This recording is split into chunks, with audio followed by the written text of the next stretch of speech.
Week 7 of Big Brother 26 has come and gone, and I feel like a broken record player saying this every single week, but once again, I thought this week was going to be a boring and straightforward one, but leave it up to the absolutely poor gameplay from numerous house guests across the entire week and an absolutely critical AI arena win from one house guest to culminate in an absolutely exhilarating eviction to cap off the week. But how did it all break down?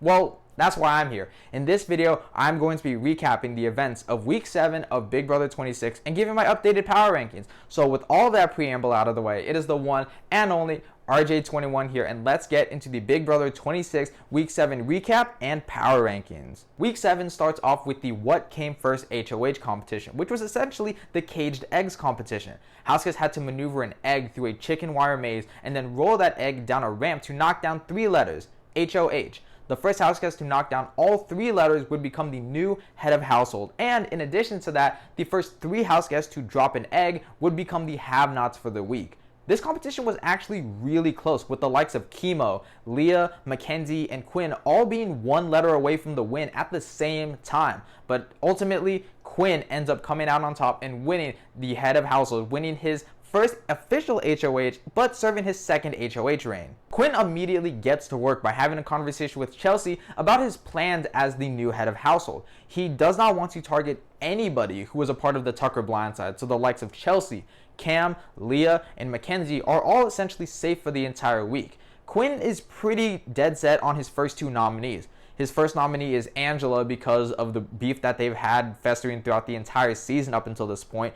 He wants to nominate Rubina because Quinn has burned Rubina multiple times in the past, but Quinn doesn't exactly know who he wants to put up as the 3rd nominee, and he's kind of rattling his head as to where he wants to go with that 3rd nominee, but he's going to decide that based on the conversations he has later on. Quinn then has conversations with everybody who was not a part of the Tucker blindside. He first has a conversation with Joseph where Joseph does damage control about his vote, but Quinn honestly isn't concerned because Quinn and Joseph are close allies outside of the Tucker blindside, and Quinn is wanting to bring Joseph pretty deep in this game no matter what. Quinn then has a conversation with Rubina where he essentially alludes to the fact that Rubina is not safe because of Rubina's proximity to Tucker and the fact that Quinn has burned Rubina numerous times in the past up until this point. Quinn then has a conversation with T-Core where he expresses that because T-Core didn't have a vote and didn't necessarily have a say in Tucker going home, that he does not want to target T-Core. But Quinn does float the idea around of putting Kimo up as a pawn,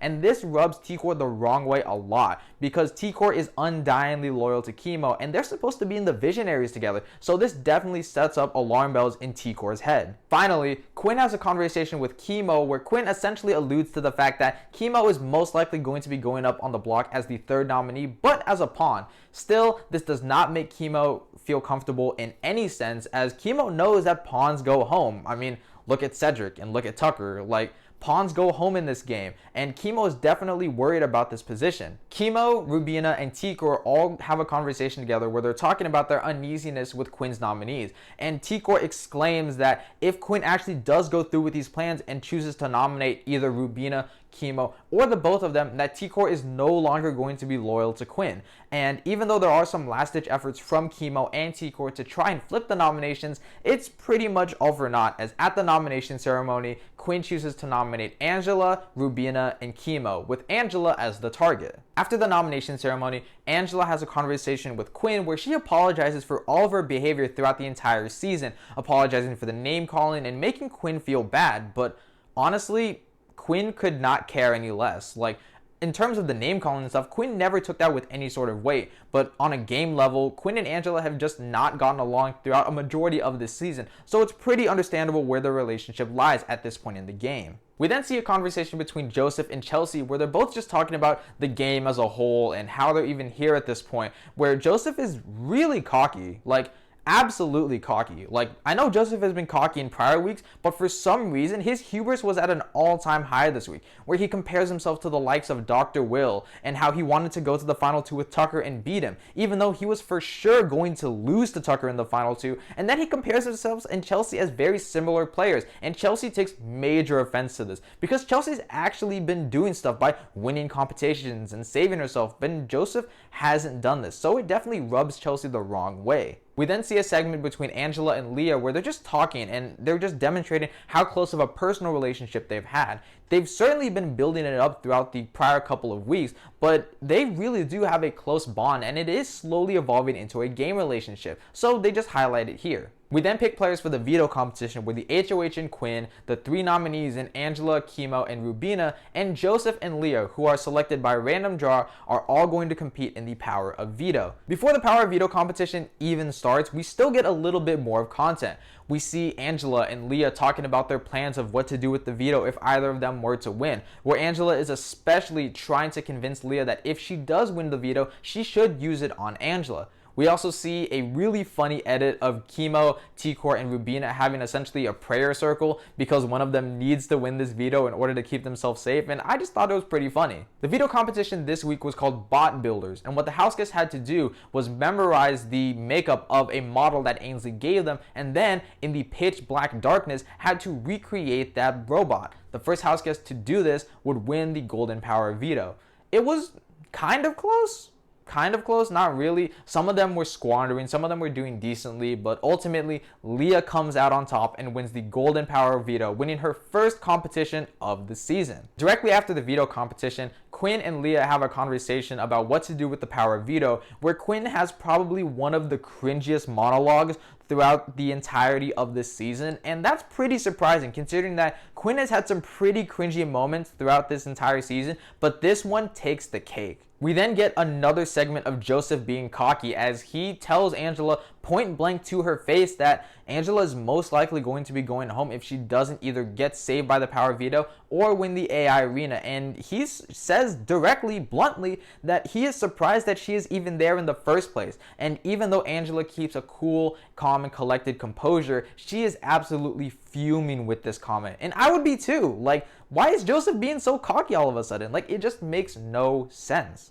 Before the veto meeting, we have one final conversation between Quinn and Leah, where Quinn is putting in the work to try and convince Leah to not use the veto on Angela because he does not want to be put in a position where he has to put up Joseph, the one and only other vote that did not vote for Tucker to stay. However, all the work was pretty much for naught, as at the veto ceremony, Leah chooses to use the power of veto on Angela, and as a result, Quinn nominates Joseph as the replacement nominee. After the veto ceremony, we see a conversation between Joseph and Quinn where Joseph is absolutely livid with Quinn's decision, but he has to keep his cool because he does not want to explode and possibly ruin his position and jeopardize his safety in the game. So he's telling Quinn that it's fine, but in all actuality, if Joseph were to win an HOH, which is unlikely, but if he were to win an HOH, he would be targeting Quinn. We then see Joseph going on his apology tour to Angela especially, as it is ironic that Joseph literally told Angela that he is surprised that Angela is even at this point in the game, but now he's the one on the block in Angela's spot, and now he is apologizing profusely to Angela, and Angela is just soaking it all in, which she rightfully should be. We then see the likes of Cam and Makensy getting very close with one another, not just on a personal level, but on a physical level, as they're like combing each other's hair and patting each other's heads and cuddling, and it's definitely very abundantly clear to a lot of the people in the house, particularly Chelsie, as Chelsie does not love these public displays of affection, and it's really rubbing her the wrong way. And Tikor sees this and tries to take advantage of this because Tikor needs to secure some votes to try and keep both Kimo and Rubina in the house. So Tikor tries capitalizing on this position to sway Chelsie to vote out Joseph if the opportunity presents itself. We then see one final segment of Joseph, Quinn, and Leah where both Quinn and Joseph have all of the right in the world to be upset with Leah because of her decision, but both of them choose to not be upset with Leah because they're both Sims, and they're both head over heels for Leah, despite both of them most likely not recognizing that they are in the friend zone, and like the deep friend zone. We then get to the final AI arena of the season where Joseph, Kimo, and Rubina have to fight for their safety. This week's AI arena is called Bandwidth Boosters, and what the HouseGuests have to do is untangle their rope from this jungle gym and create enough slack to plug themselves into an outlet on the other side of the room. Whoever is able to do this first wins the AI arena and guarantees their safety off of the block. This competition was pretty back and forth throughout the entirety of it. Initially, Joseph was in the lead. Then I thought Kimo was getting some leeway. But ultimately, by the end of it, by a very close finish, Rubina wins the AI arena, guaranteeing her safety and leaving Joseph and Kimo on the block. Before the live vote, we see both Joseph and Kimo campaigning to the house as to why they should vote to keep them. Albeit they do it in a weird way by pulling everybody into the same room at the same time and talking to everybody at once. But I digress. Both Joseph and Kimo do their campaigning, but come the live vote, by a vote of 4-3, Joseph is the 7th house guest to be evicted from the Big Brother 26 house and the last pre-juror of the season, with only Angela, Cam, and Leah voting to keep him. It's like, you really can't write this. Now it's time to get into the power rankings. At number 10, the most recently evicted house guest and the final pre-juror of the season, we have Joseph. And what the hell, Joseph? What happened this week? Why did his game crumble so much? Like, why did you implode your game so much? He was so cocky for no reason. Like, it was pretty apparent like in prior weeks that, oh, he was like kind of cocky, but this week he took it to another level. I mean, telling Chelsie point blank to her face that they are playing similar games and he wants to get to the end of this game by winning no comps and play like Dr. Will, one of the greatest Big Brother players of all time, and then going to Angela and telling her to her face that she needs to win the AI arena or else she's going home. Like, it's all such poor gameplay, and it's this very cocky demeanor that he carried with himself throughout the entire week that ultimately sent him home. He was rubbing people the wrong way because of his hubris, and while it was absolutely comical and his eviction was absolutely ironic, I was definitely shocked to see him go. By the time the feeds shut off, the vote was still up in the air where Rubina was pretty much safe, but if the vote was between Joseph and Kimo, I was fully inclined to believe that Kimo would be the one to go. But the fact that Joseph gets blindsided in a 4-3 vote in this position is absolutely insane. Now, in terms of the game that Joseph played, it's not like bad. Like, it's definitely not as good as he props himself up to be. Like, he is nowhere near as good as like Dr. Will, but it's not as like bad as everybody else in the house is making it out to seem to be. Like, yes, Joseph had absolutely zero jury prospects and he had absolutely zero chance of winning any sort of jury vote, but Joseph wasn't playing a bad game, all things considered. Like, I think he was a pretty decent floater. I think outside of the moments when he would tell people what his strategy was and when he told people that he was so good at this game, outside of those moments, I think Joseph was playing decently well. He was juggling the middle position pretty well, and outside of those very cocky slip-ups and when he was blinded by his hubris, I think he played decently. I don't think he played an absolutely stellar game. Like, it's definitely nothing to like look at and like applaud and be like, oh my god, Joseph, one of the greatest to never win. But it's not bad, not nearly as bad as what everybody in the house was saying. But ultimately, it doesn't really matter as Joseph is evicted as the final pre-juror of the season and is ending up here at number 10. Way to go, superfan. Now it's time to talk about the players that are actually still in the game. At number 9, the house guest I believe to be in the worst position in the house is Quinn. And do not give this man an HOH. Do not let this man serve an HOH reign because he is going to fumble it. One way or another, he is going to fumble it. This is the second time where the one person he wasn't targeting went home. The fact that Joseph was like, what, the 4th person he was considering, like, out of all of the nominees, the fact that Joseph was the 4th person, the last person he wanted to go home, actually going home, just proves that how bad Quinn actually is at this game. I mean, his initial target was Angela, but then Angela saved by the veto. Then he wants to target Rubina. Rubina wins the AI arena. Then he wants Kimo to go home in the vote, but then the vote flips and sends Joseph home.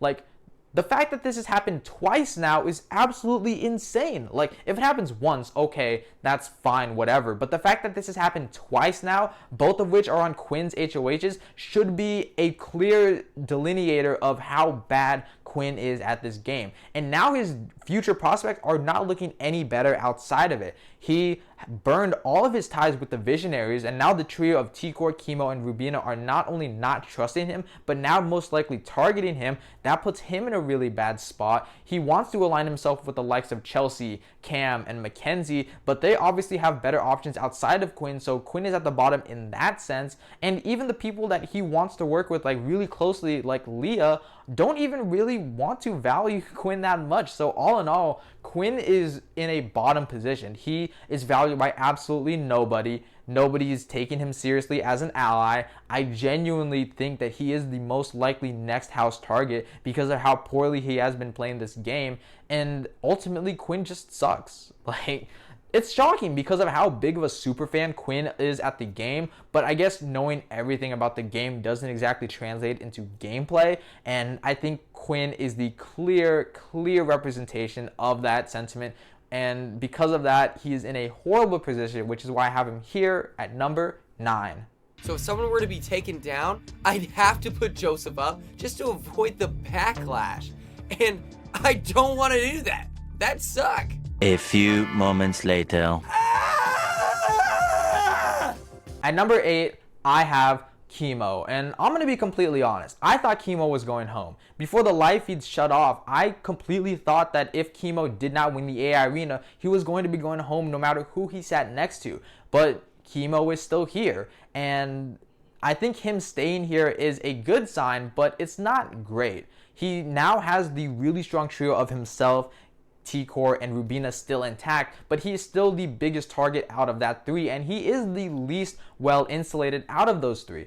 It was really kind of depressing seeing Kimo play this week because Kimo is definitely the type of player who is dependent on another player. Not necessarily like he's going to ride their coattails, but he just needs that other person to kind of console him, and he needs somebody to be able to strategize and bounce ideas off of. And the fact that Kimo was in this position on the block where he essentially had to fend for himself against somebody like Rubina, who he's very closely aligned with, it definitely feels like Kimo's life in this game was just getting sucked out of him, and he was kind of losing that energetic and joyous spirit that he typically has, and it was honestly really sad to see.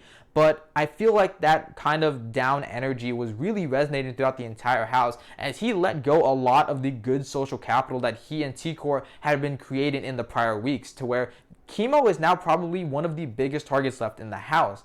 I think Kimo is definitely still solidly on the other side of the house, and while he might not be targeted immediately like Quinn, I do feel like somebody like a Cam would most likely target Kimo as like the immediate target, and that's definitely not good for Kimo's game. The fact that he still does have his trio in T-Core and Rubina is a good sign for his future prospects in this game, but I still think Kimo is in a very precarious position where if he does not win a competition, he's most likely going up and he's most likely going to go home. Now that the AI arena is officially over, I'm pretty worried for him, but I think Kimo could recover. He has shown that he is capable of flipping a vote and just building and gathering troops in order to best gain his favor, but I'm still worried about him, which is why I have him here at number 8. What are you doing, Quinn? You know, of all people, that pawns go home. I mean, hello? Could you not find anyone else in this house to go on the block? At number 7, I have Angela. And Angela is not this high because of her great social positioning or anything like that. She is simply this high because of her GOAT status. Not GOAT as in like greatest of all time, although if we are talking about her TV personality and her presence in entertainment value in that sense, Angela is definitely a GOAT. But in terms of the game, she is a GOAT in the sense that she's somebody who is easily going to be dragged to the end as somebody who is an easy beat. Angela has, I think, 0 win equity. Like, looking at the entire cast as it stands right now, I do not see a world in which Angela is able to win a jury vote. I think Angela has been such a sporadic and erratic player who has been playing this game so emotionally and so explosive throughout her entire stay in the season that nobody really respects her. And because of that, she is this easy GOAT that people are going to drag to the end and take to the end as an easy beat, which Quinn was deathly terrified of, which was why he was targeting Angela in the first place. But outside of Angela's GOAT status, Angela is actually pretty safe. Because of her GOAT status, she's practically safe.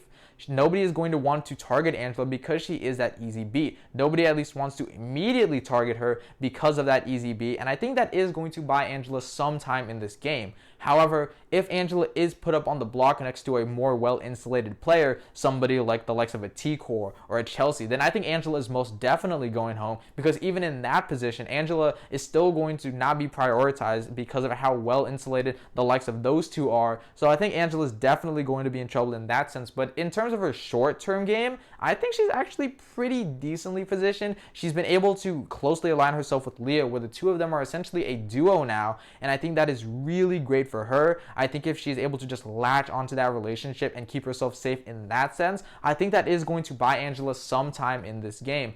But overall, this position is still pretty flimsy. Like, it's not stable in any sense. Like, the fact that she is safe only because of her GOAT status could flip. Like, if other people recognize Angela's GOAT status and they don't want her taking up a spot in the final two, they could easily target Angela. Like, they could easily rally the votes to get her out, and that definitely makes me concerned about her in that sense. But all in all, it's still better than the likes of Kimo and Quinn, which is why I have her here at number 7. Constantly at a battle with myself in this house. All the time. It's exhausting. It's really exhausting. At number 6, I have Rubina. And even though Rubina was the secondary target out of all of Quinn's initial nominees, Rubina by the end of the week is probably the safest person out of everybody on the block, where between herself, Joseph, and Kimo, no matter who won the AI arena, Rubina was going to stay.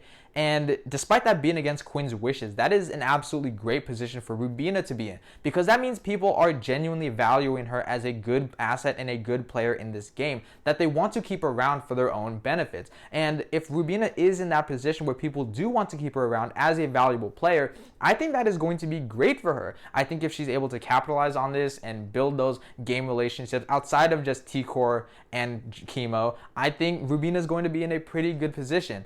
But she hasn't done that yet. She's still so closely aligned with T-Core and Kimo, where they're now this trio that is well established, where they are most likely going to get targeted. Like, we are in the final 9 and they are a trio.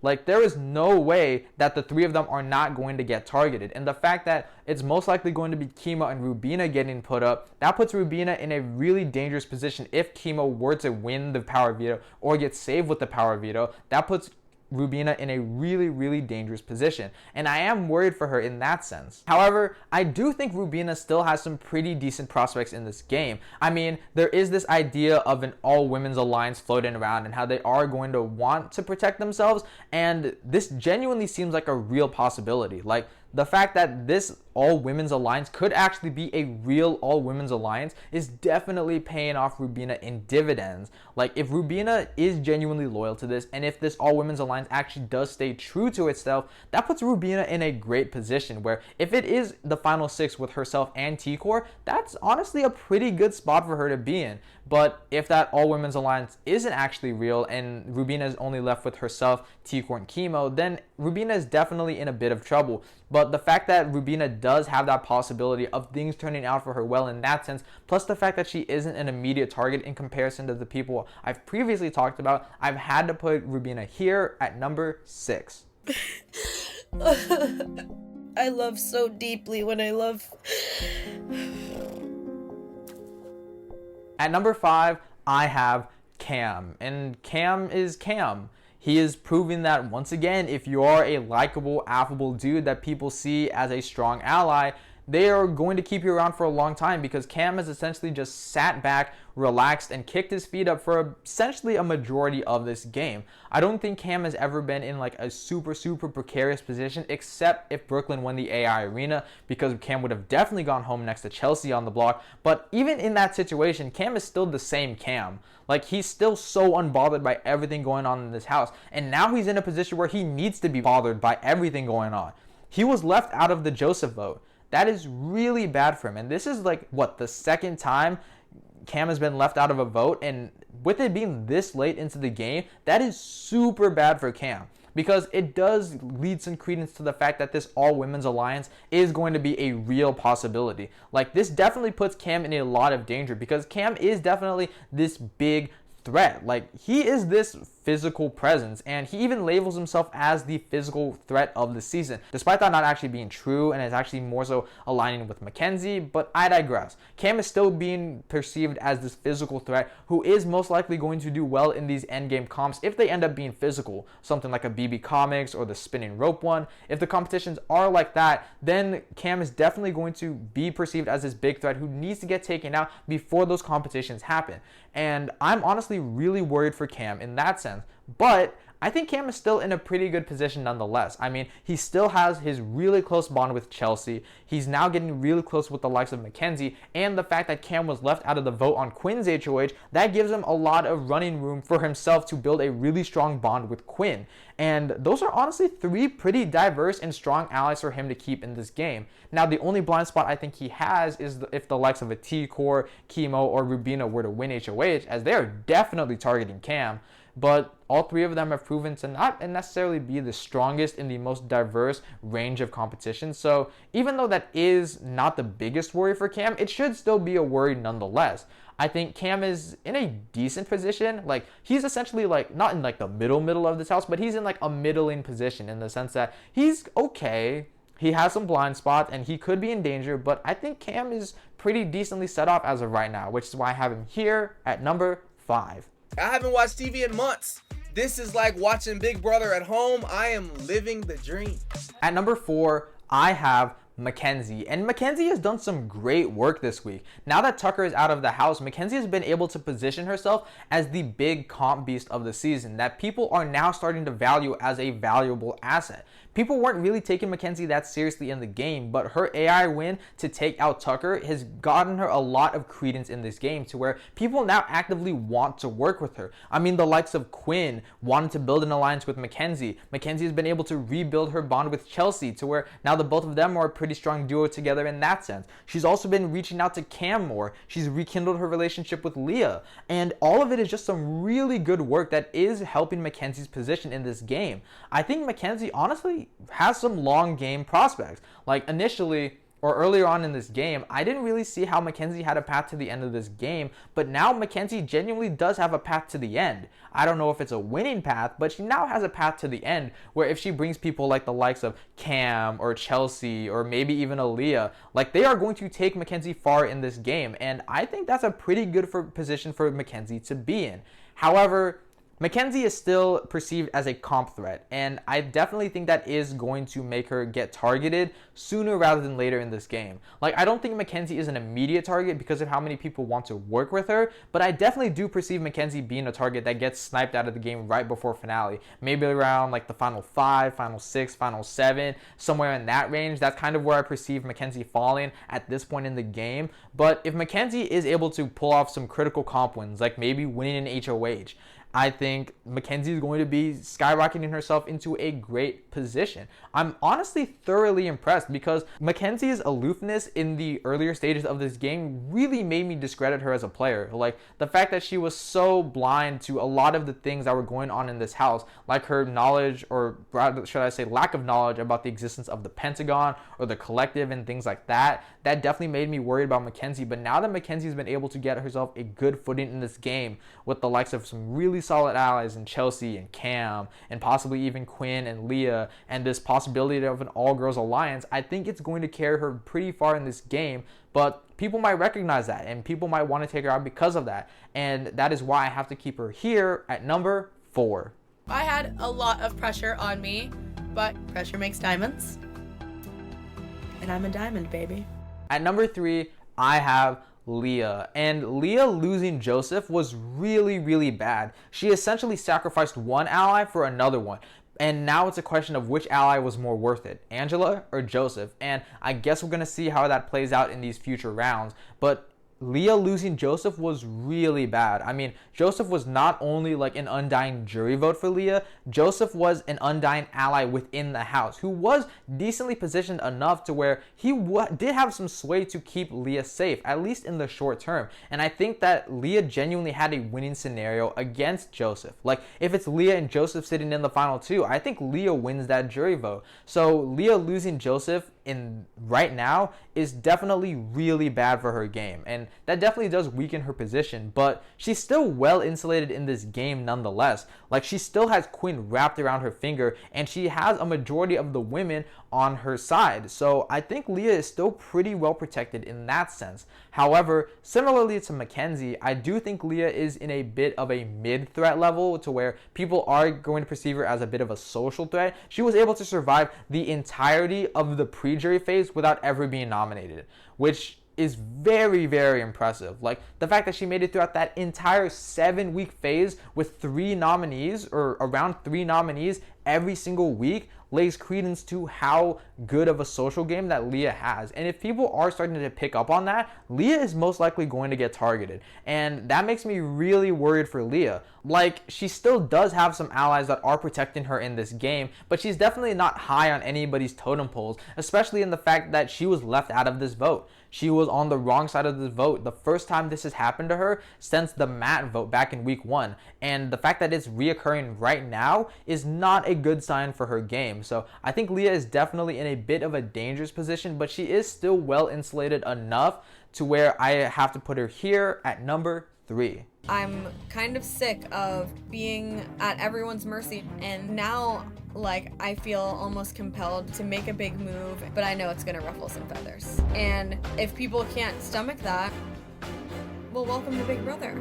At number 2, I have T-Core, and it is genuinely impressive that T-Core was able to keep both Rubina and Kimo this week. Like, the fact that they are a trio going into the final 9 is absolutely insane to me. Like, the fact that T-Core was able to keep all of her closest allies in this game safe coming into the jury phase of this game, that deserves a lot of credit. Now, I don't know how much credit to actually give to T-Core herself, as there were a lot of other players who were who were pretty big factors in Kimo and Rubina both staying, but I digress. T-Core is able to keep both of her closest allies in the game, and now she is in a pretty great position. She has obviously that very obvious trio that is going to keep her safe. They're undyingly loyal to her, but she still has some pretty good allies outside of that. I mean, the likes of a Quinn still wants to work with her, despite T-Core actively targeting Quinn, which, off topic, but T-Core targeting Quinn is absolutely horrible. Like, what? I know you're very protective of both Kimo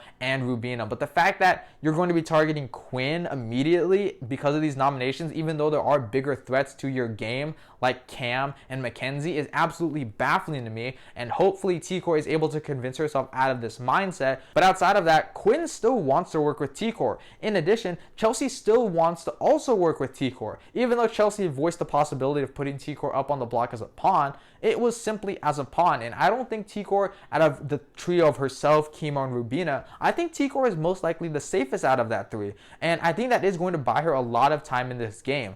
The only thing I worry about is how she's going to get to the deep end of this game. Like, how is she going to make it to final 3 or final 2, because there is genuinely no realistic way all 3 of herself, Kimo, and Rubina make it to final 3. Like, I just genuinely don't see that happening. So maybe she's gonna have to latch herself onto somebody like a Chelsie, but then Chelsie could possibly beat T-Core in a jury vote. So it's gonna be really difficult for T-Core to figure out a genuine winning path for her to get to the end of this game.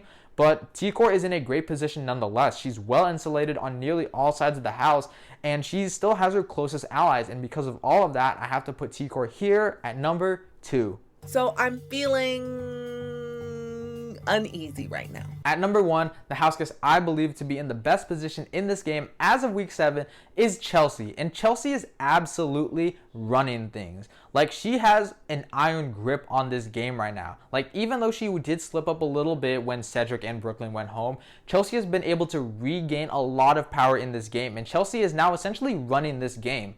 Like, I think Chelsie is the pretty clear front runner. Like, I think if Chelsie were to get to the final 2, I think Chelsie most likely beats nearly everybody left in the game. Now, it is a bit early to be predicting that, but nonetheless, I think Chelsie has some great jury prospects. She has an HOH win under her belt that went near flawlessly. She won the AI arena to keep herself safe, and she has great bonds with basically everybody left in the house. The one person who could have possibly been targeting Chelsie and Joseph is now out of the game. So that's not even a worry to Chelsie anymore. Like, Chelsie is so well insulated with everybody in this game. Like, Quinn wants to keep her safe. Cam wants to keep her safe. Makensy wants to keep her safe. Leah and Angela want to keep her safe. And the trio of T-Core, Kimo, and Rubina all want to keep Chelsie safe, and this is all great for Chelsie. I think if Chelsie is able to maintain her great relationships with everybody and not piss anybody off, I think Chelsie is going to continue being in this prime position to run this game. Like, as long as Chelsie doesn't make any big moves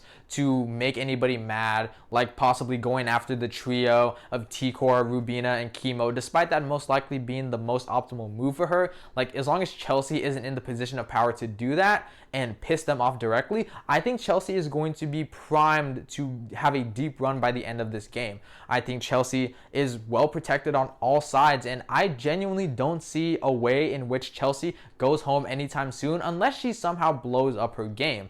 Like, if she pulls like another like Cedric move where she just lets all of her relationships slip because of how confident she is in her position, I think Chelsie is definitely going to squander herself in that sense. But as of right now, I think Chelsie is in a great position, protected on nearly all sides of the house, and Chelsie is primed to run this game to the end and win, which is why I have her here at number 1. Joseph really thinks he's some sort of social mastermind, and it's giving delusional. Overall, this season is a top 5 season, possibly even top 3. Like, this is genuinely one of the best pre-jury phases we have had throughout the entirety of Big Brother history. Like, this is definitely up there with the likes of modern seasons like Big Brother 20. This pre-jury phase was delivering every single week. The fact that we went 7 weeks with 8 vetoes being used is absolutely insane to me. Like, this season should not be delivering the way it is, but it is, and I'm not complaining in any sort of sense. The AI arena is probably the best twist to come out of modern Big Brother in a while now, and I am so grateful for this twist. But now that this twist is ending, I hope there is a new twist that comes into the game that shakes up the things a little bit and makes sure that things don't become a bit too stagnant. Because if this momentum were to die, I would be so disappointed, because we've had 7 solid weeks of absolutely entertaining and chaotic gameplay that I as a viewer have absolutely loved enjoying, and I just hope that this momentum carries throughout the remainder of the season. Like, I was not expecting Joseph to go home this week in any sense, but the fact that he did go home shows that how unpredictable this game is and shows how spontaneous and fluid this power structure is. And I just hope that this season continues on delivering, because I just want to experience it all, and I hope the season has a strong finish and doesn't fizzle out like the likes of Big Brother 25. But those are just my thoughts. Leave your thoughts in the comment section down below. Be sure to like, subscribe, and share with your friends if you have any of those, and I'll see you all in the next video. Peace. You're sick nasty. You're incredible. You looked really cool in yellow.